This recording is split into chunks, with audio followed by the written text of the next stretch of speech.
como gran titular, yo podría decir que Unidad Editorial mejora en 400 no sé cuántos millones, 400 muchos millones su resultado en relación a 2012. Bien es cierto que el resultado de 2012 se vio empeorado por un deterioro del fondo de comercio muy importante, por encima de los 400 millones de euros, que es lo que pues nos llevaba al titular de unas pérdidas de 500 y pico millones.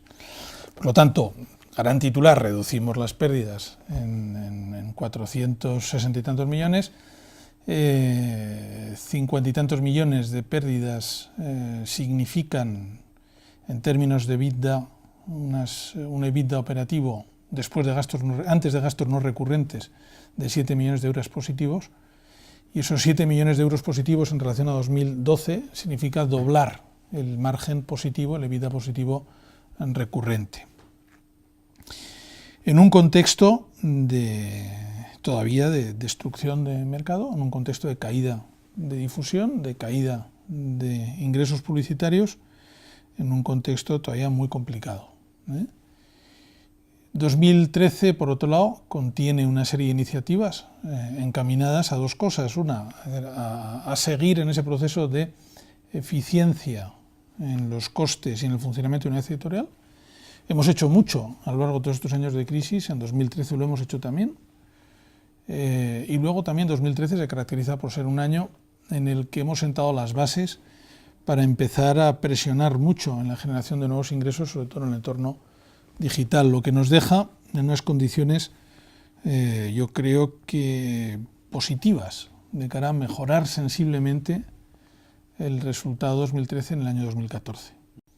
Bueno, en Italia están ahora mismo atravesando por un problema de mercado agudo también, por lo tanto son conocedores de cuál es la situación. Es decir, ellos quizá con algún año de retraso han iniciado el mismo proceso que nosotros iniciamos apenas en 2008, casi 2009, ya 2009, ¿no? Es decir, un plan de intervención en la estructura, en los costes, viendo el desplome de los ingresos. Lo mismo está sucediendo ahora en Italia.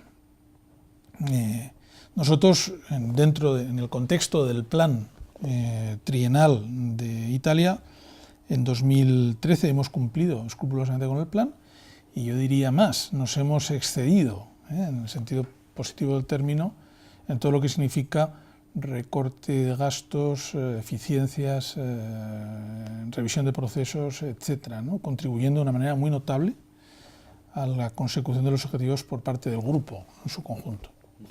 Enero fue un poquito mejor, febrero y marzo han ido mal además para todos los medios. El último trimestre del ejercicio anterior, sobre todo, benefició a la televisión. Enero ha sido todavía bueno para el mundo de la televisión, febrero y marzo ya no tanto, lo han acusado también, y efectivamente tenemos un primer trimestre con un comportamiento, por lo que se refiere a la publicidad, pues no muy positivo. Es verdad que enero y febrero son meses de poco volumen y esto hace que en el conjunto del trimestre la incidencia sea inferior. En el caso concreto de Unidad Editorial, yo creo que vamos a cumplir con las expectativas del presupuesto para el primer trimestre, lo cual quiere decir que conseguiremos el resultado previsto,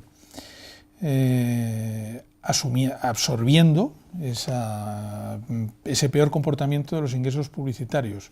A cambio hemos tenido un mejor comportamiento de otros capítulos, en particular la difusión de marca y de expansión. Se han comportado bien, en otros ámbitos el comportamiento ha sido también positivo, y unas cosas con otras al final yo creo que conseguiremos los objetivos. Cuando se cierre el primer trimestre y lo apruebe el Consejo de Administración, pues ya lo comunicaremos oportunamente al mercado. En materia laboral, que esas son las intervenciones en los costes que más duelen, porque afectan a las personas, afectan a la vida de las personas. Y evidentemente uno no es insensible a eso, ni mucho menos. Lo que pasa que este sector se ha quedado reducido a unos términos en los que resulta imprescindible abordar ese proceso.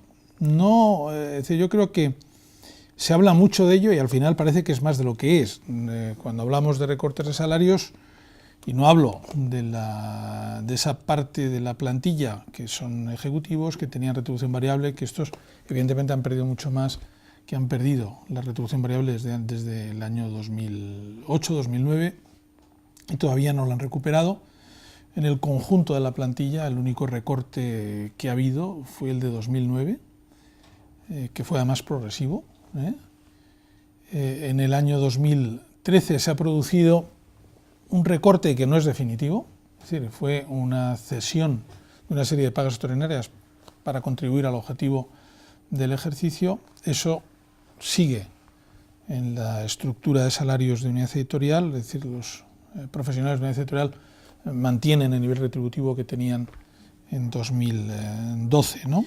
¿Qué es lo que perseguimos con el convenio colectivo? Con el convenio colectivo perseguimos fundamentalmente dos cosas. Una, encontrar un marco de relaciones laborales correcto, porque los convenios colectivos que manteníamos a través de las distintas sociedades vencen, y por lo tanto era necesario negociar nuevos convenios.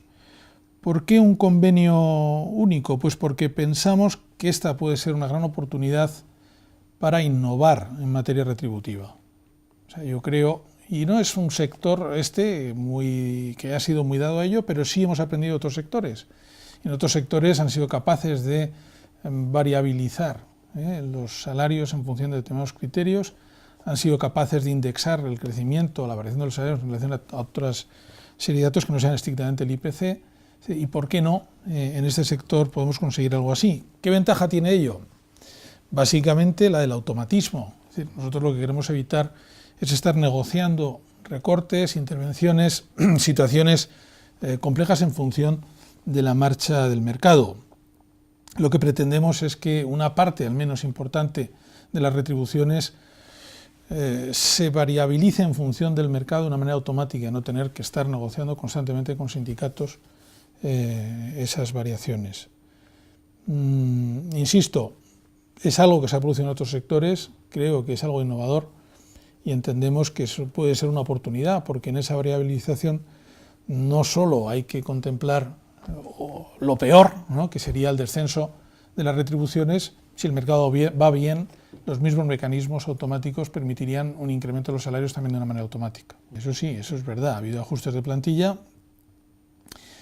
Hay que tener en cuenta, en el caso de unidad editorial, que la crisis se inicia justo después de la fusión con Recoletos, por lo tanto, en puridad y por ser justos, una parte del ajuste se corresponde con las sinergias que implica la racionalización de dos grupos que se juntan y en los que evidentemente la propia dinámica de la fusión genera unas sinergias que obliga a reestructurar y que obliga a prescindir de una parte de la plantilla.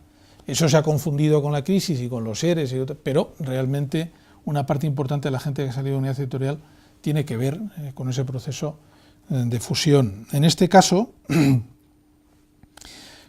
pensamos que el grueso de la intervención reside en una materia puramente retributiva, que futuras salidas, salvo que el mercado siguiera cayendo y siguiera complicándose, o sea, no es algo que nosotros esperemos. Es decir, muy por el contrario, siempre vamos a adoptar una posición defensiva en relación al empleo dentro de unidad editorial.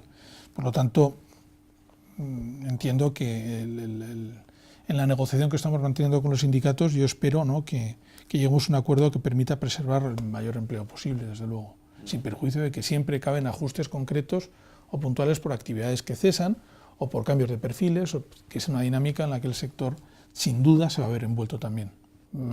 Efectivamente, cada cierto tiempo aparecen rumores respecto a la venta de activos de unidad editorial y nunca se materializan. Yo me remito a las declaraciones del consejero delegado del grupo, Pietro Scott Giovane, que hizo al diario El País en una entrevista a mediados del mes de enero. A principios del mes de enero, a finales del mes de enero, en donde él decía que no había ninguna intención de vender unidad editorial ni ninguno de sus activos fundamentales. Son activos muy valiosos y son activos líderes. Es decir, para un grupo que se dedica a la comunicación, que se dedica a estar en este mercado, es decir, si hay una expectativa de recuperación, es mejor tener los activos disponibles para ser capaces de estar en el negocio y estar de una manera eficaz, ¿no? O sea, yo entiendo que los activos de una editorial son estratégicos para RCS, y no lo digo yo, lo ha dicho el principal ejecutivo del grupo, el consejero delegado de RCS. Confiamos tanto en el futuro, aunque seamos unos temerarios, que queremos tener disponibles esas boquillas, ¿no?, de absorción de recursos y de fondos del mercado para cuando el mercado esté creciendo, para cuando la recuperación sea una realidad. Yo descartar, no descarto nada, o sea, porque sería incoherente con lo que vengo diciendo desde hace mucho tiempo. Sí creo que el sector es un sector que se ha reducido de tal manera que hace como algo natural, algo muy, yo creo que probable, aunque esto pues nunca se sabe, es decir, la consolidación del mismo sector. Es decir, no hay sector en el que se ha producido el fenómeno que se ha producido en el sector de los medios de comunicación, y particularmente el de la prensa diaria, en el que luego no se haya producido la consolidación. Incluso en los medios hemos visto procesos de consolidación muy recientes, tanto en la radio como en la televisión, porque el mercado obliga, ¿no?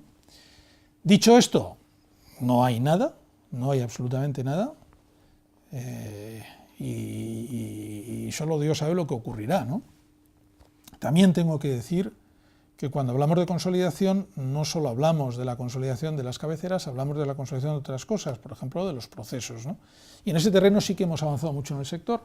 Se ha producido una consolidación del proceso logístico, se está produciendo en estos momentos, y se ha producido una progresiva y sigue produciéndose consolidación en el proceso industrial. Hoy es muy frecuente ver a distintos editores imprimiendo en la misma planta. Esto hace 20 años era una quimera, era poco más o menos que imposible. Hoy es algo que se ha producido, es una manera de consolidar también. Y seguiremos viviendo esos fenómenos y ese proceso que yo denomino de consolidación indirecta, ¿no?, pero consolidación a fin de cuentas.